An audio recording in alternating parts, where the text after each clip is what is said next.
Her vil jeg vise 5 punkter, som jeg selv bruger i klinikken, og som man nemt selv kan tage med hjem og gøre, enten selv eller lade sin partner gøre det på en. Første punkt, det er livmoderen.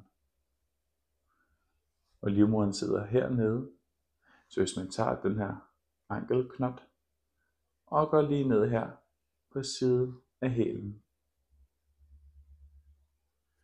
Og ligesom med livmoderen, så sidder æggestokken også på hælen, bare på ydersiden af hælen her, som modsat livmoderen. Og ligesom med livmoderen, så kan man her massere hele området 2-3 minutter, eller så længe det er dejligt.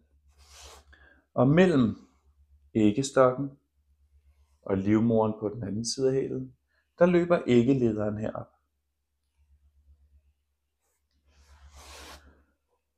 Her hvor jeg har mine fingre. Og her kan man også tage den fra æggestok og bevæge sig ud mod livmoderen. Få hele det område her aktiveret og masseret. I nogle strøg. Et andet punkt, som man kan bruge gennem zoneterapi for at styrke fertiliteten, er hypofysen, som sidder her midt på stortåen. Her kan man lægge et let tryk med sin tommelfinger og bare holde det. Og mens man holder det tryk her i 2-3 minutter, så giver det god anledning til at massere de andre punkter, eller blot bare give noget velvære. Det sidste punkt, jeg vil vise her til den her hjemmebehandling af de her simple teknikker, det er det, der kaldes kvindepunktet.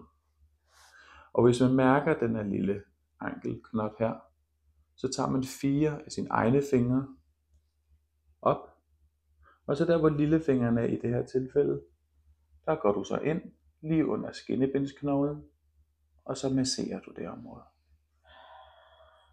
Og ligesom med hypofysen, så er det ikke et, hvor man skal ind og massere muskelvæv. Det skal ikke være hårdt eller gøre ondt. Det skal bare være fast.